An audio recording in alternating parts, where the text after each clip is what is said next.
I remember the first time that I wanted to commit my life to Christ. I was at a Billy Graham crusade at Howard Wood Field here in Sioux Falls. I was probably only 8 years old. And I think my parents didn't think I was old enough to really understand what I was doing, but when he did the altar call, I really felt in my soul prompted to go down and commit my life to Christ. And I remember he said for anyone who didn't come down but still wanted to commit their life to Christ, you know, you could do it from your seat. And that's basically what I did at that time. You know, I was raised in a Christian home, and so going to church was an every Sunday and Wednesday normal thing for us. So I think it was kind of a habit, you know, from that standpoint, as far as just the way our family did things. But that's the first time I remember really wanting to have a personal relationship, or feeling, you know, prompted to have that personal relationship with Jesus.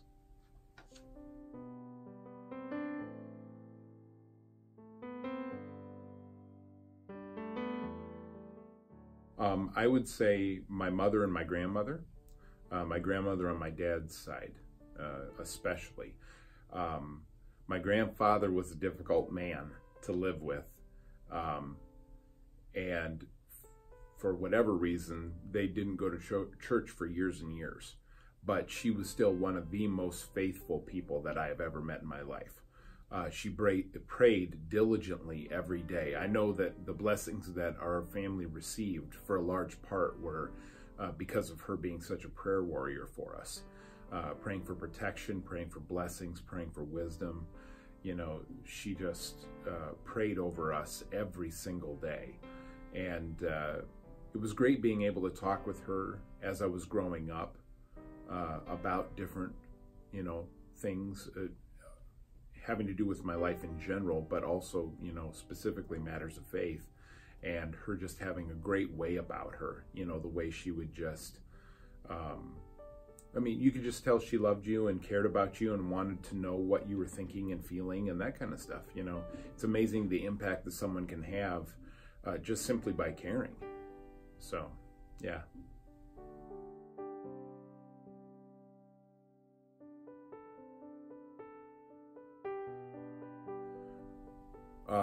Definitely when I went to college. I had a rough time in junior high and high school. I'm 6'4", you know, 250, big, strong kid growing up on the farm, but I was very non-confrontational. And the kids that I grew up with knew that, so they knew if they picked on me, I wouldn't fight back. So I could have, you know, taken care of myself very well, but unfortunately I was kind of a gentle giant. And so when I grew up in a really small town, small community. I graduated with 10 people. And when you're in that small of a community, once the pecking order is established, you kind of stay there. When I went to college, I could kind of totally remake myself into a totally new person, whoever I wanted to be, because nobody knew me. Nobody thought they knew who I was. And so I could kind of become anyone. And started partying, started drinking a lot. You know, that was kind of the culture of the dorm and the friends that I had. And definitely was not as focused on making faith my priority. I was drifting into the enticements of the world. And I think my junior year of college, I really had to get to the point where I said to myself, well, what kind of man am I becoming? You know, and what kind of man do I want to be? And am I on a path that takes me to where I want to go? And realizing that no, I had really kind of gone off the path, and somehow I needed to try to get myself back on the path. And in reality, you know, God had to get me back on the path. And you know, he had a better plan than I could come up with on my own anyway. So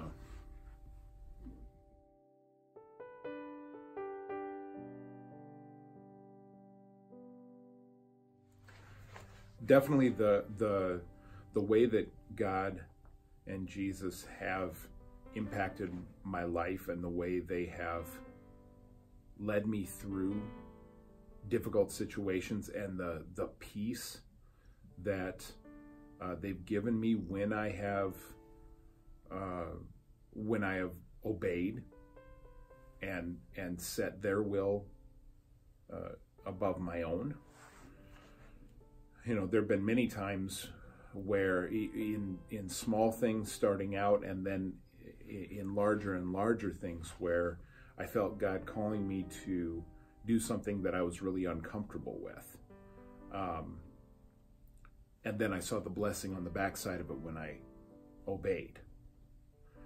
Not only a blessing for me, but blessing for others. And some of these things were extremely difficult. Like when I left the farm, you know, I felt God calling me to leave the farm. And I had farmed with my parents for almost 10 years at that point. Thought I was going to farm with them for the rest of my life. And then feeling God calling me out of that and into something else that I didn't know.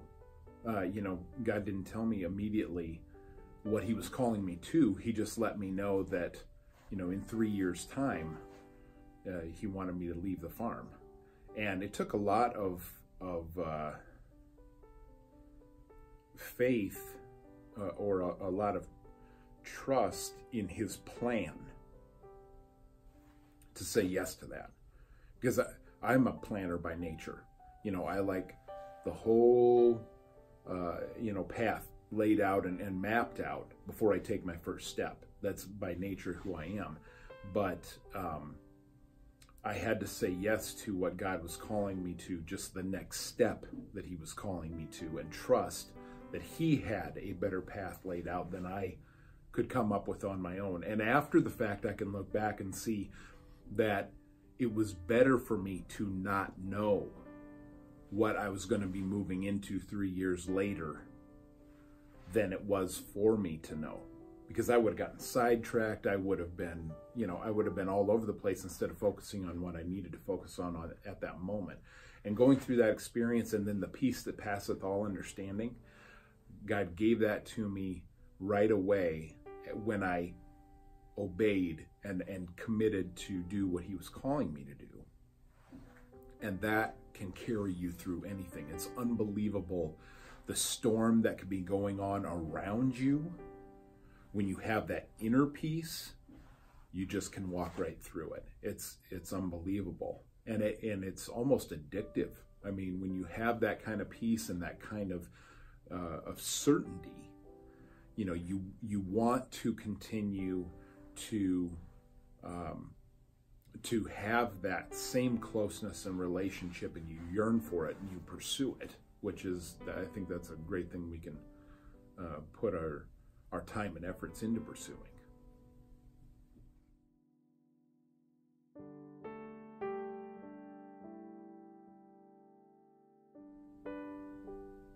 Having a relationship with Christ will give you blessings that you can't understand until you experience them. So I've got a 13 and a 10-year-old boy, right, and 2 boys right now. And when we come to church, a lot of times they're asking, why do we have to go to church? And I try to remind myself that every time they ask that, it's an opportunity for me to reinforce the importance of having a relationship with God, and how that has carried me through some of the most difficult times in my life, and how, but it's really hard to articulate. It's hard to express to someone in words all of the blessings that come along with having a relationship with Christ. It's something that you really can't fully understand until you experience it. And really, you know, God knows how to get us to a point where we turn our lives over, truly turn our lives over, and then can start to experience those things. So, I mean, evangelism is great, but hopefully, what's happening is we're evangelizing to people at the time when God has brought them and their spirit to a place where they're willing and able to hear it. I don't think that you can beat people over the head with the Bible and get them to accept Jesus. I think that, that's all part of God's wonderful, intricate plan, that he knows when someone goes through trials or difficulties or whatever, and they get to a point in their life where they realize that the things of the world just are not fulfilling them. They need something else, and maybe they don't know what it is, or maybe they do. Maybe they do understand that hole in their heart can only be filled with Christ. But either way, hopefully God is putting us in a position to be able to reach out to those folks in that perfect moment when they're open to it and ready to turn their lives over and be able to experience the fullness of what we can be when we have Jesus in our hearts. Sometimes they just can't understand something until they've gone through it. And a lot of times they can't understand that I know what the heck I'm talking about until the thing that I told them before ends up being right after they have gone through whatever that experience is. I think as parents, we spend so much time trying to protect our kids, which is great. I mean, we should protect our kids. But a lot of the greatest learning experience that I've had in my life has been through painful, difficult times. And if I never went through those painful, difficult times, I wouldn't know what I know now. So I think Dave Ramsey says that, we need to let our kids make mistakes when they're younger and the consequences are smaller. It's better for a kid to eat too much cake at a birthday party and get sick than to drink too much and get alcohol poisoning on their 21st birthday. Something along those lines, where if they waste money buying a $10 or $20 toy that they realize a week later they don't even care about, versus going out and buying a $20,000 or $30,000 car and realize there's no fulfillment in it. So sometimes it's not such a terrible thing to allow our kids to fail and make mistakes when they're younger, and we have a little more control over it, because maybe they learn that lesson a little earlier in life and don't have to have such a negative consequence later.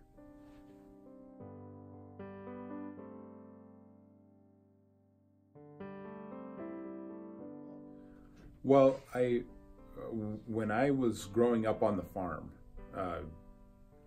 I had a farm accident, and a miracle take place during that farm accident. We were getting ready to put bales in the hayloft of our barn, and we used a bale elevator to do that. It's a long metal frame that a chain runs in, and then you set the bale at the bottom of the elevator, and the chain runs the bale all the way to the top and dumps it off inside the barn. And I was standing underneath of it, greasing some grease zerks, when my dad started cranking the winch up to raise it up and set it into the barn, and the cable broke, and the whole thing fell down on top of me. And so I was pinned underneath this with my knees in my chest, face down toward the ground. And fortunately, I was standing in a spot where the ground kind of dipped. The ground was higher on one end of the elevator, and the other end of the elevator was still hooked up to the tractor, so that was raised up just enough where I could breathe a little bit. But you know how, like, when you fall off of the monkey bars or something as a kid and you get the wind knocked out of you? That's kind of what happened to me when that thing fell. And so I had to struggle to catch my breath because my chest was really compressed to start with, and I couldn't take deep breaths anyway. Plus the wind was knocked out of me. And during the time where I was kind of working on trying to catch my breath, my dad was running around the outside of the elevator and the tractor, kind of in shock, because I'm sure he thought that I was dead.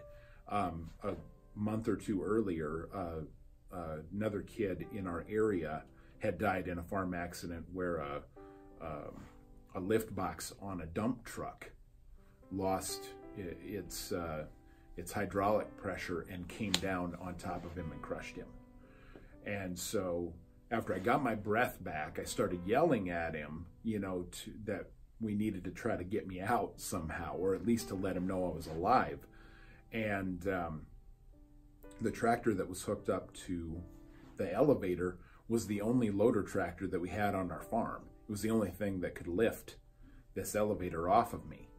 And so first off, the elevator was way too heavy for my dad to try to lift it himself or unhook it from the tractor to use the tractor to pull the elevator off of me.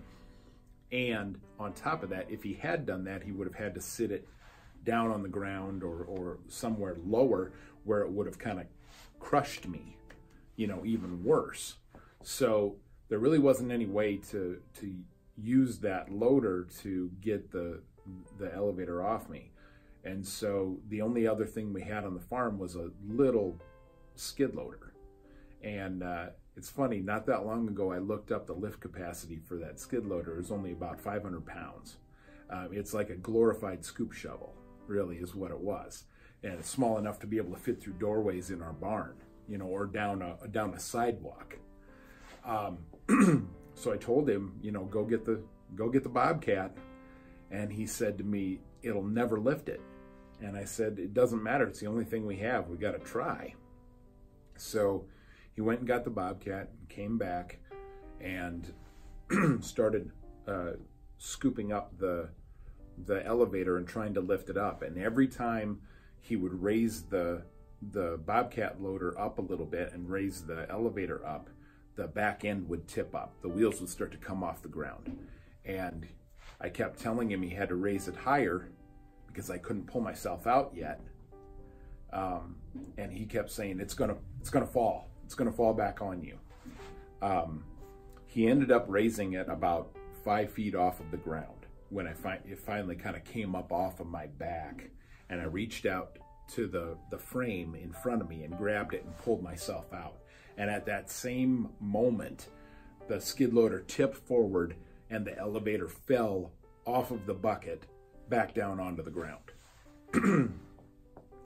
So I'm laying there, and my dad is running to the house, you know, to get on the phone. This was before cell phones and that kind of stuff. So he's running to the house to get on the phone to call the ambulance now that we've got me out from underneath it. And I'm finally getting the courage up while I'm laying there alone, praying to see if I even can, you know, move my toes. I'm worried that I'm paralyzed and that my back is broken. So I try to wiggle my toes and I realize, okay, I'm not paralyzed, and thank God for that. My dad comes back, the ambulance comes out. They don't want to touch me because they're worried that if they put me in the ambulance and take me down the interstate, that if I do have a back injury, that I'll end up getting paralyzed on the trip. So they called the air ambulance to come out, and it takes a very long time. The helicopter ended up flying to the wrong town, and so they flew around for a long time just trying to find where we were located. And so they ended up getting me pulled out and laid down while we were waiting for the air ambulance. And they told me that I had to get my legs straightened out because they needed to strap me down to this board. Well, I'm a pretty tall guy, 6'4", and come to find out, it really hurt bad for me to try to straighten my leg. And I finally got it straightened out. It probably took 20 minutes or a half an hour for me to do it, because I had to do it a little bit at a time. It hurt so bad. And when I got it straightened out, it felt like my leg was sticking way out to the side. And I said to my dad, "Can you straighten my leg out?" And he said to me, "It is straight. You know, I don't know what you're feeling there." Well, my hip was dislocated. So my hip had popped out of its socket, and that's why it felt so strange. So they got me on this board. The air ambulance finally got there. And in the helicopter, they have this kind of a bed that swings out.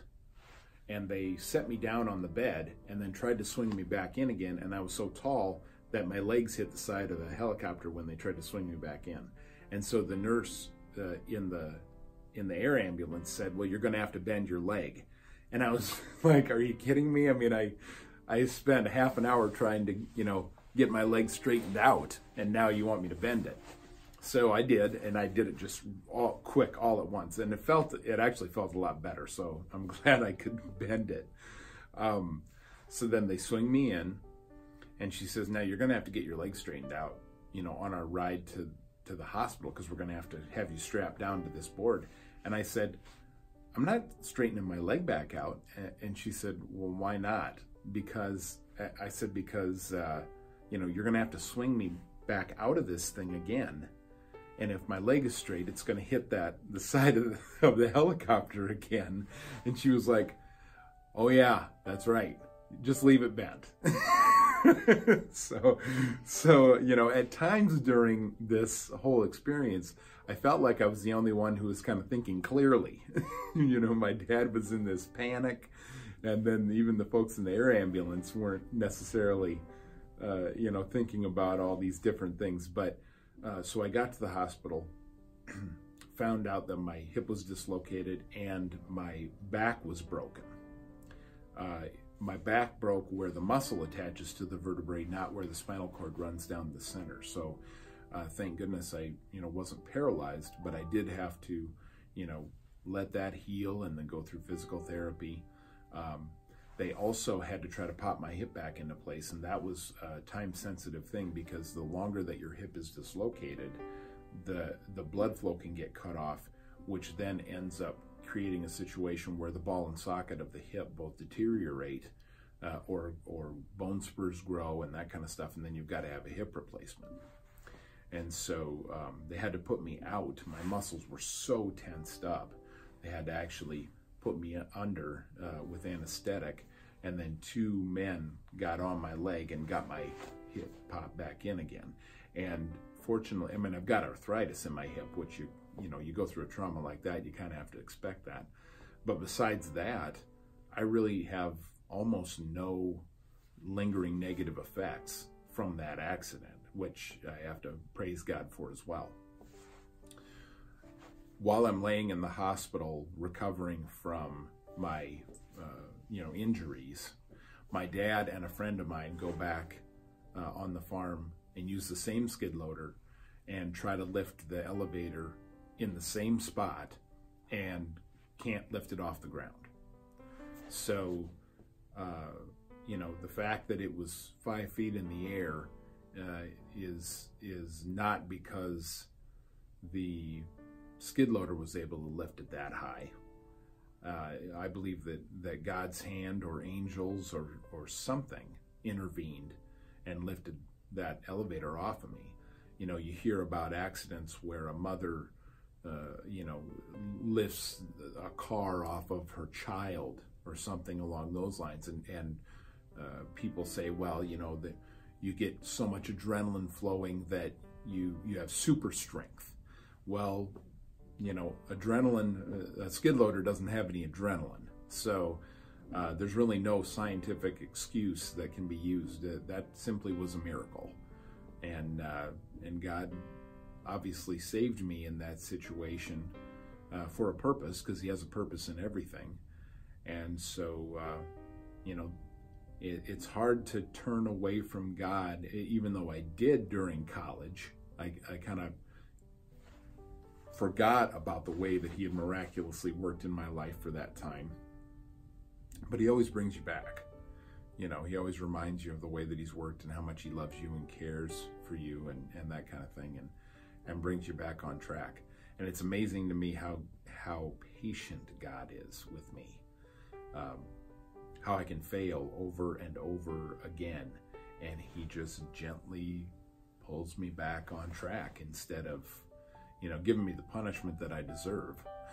I deserve to get smacked over the head with a 2x4 instead of, you know, kind of gently bringing me back into his well. So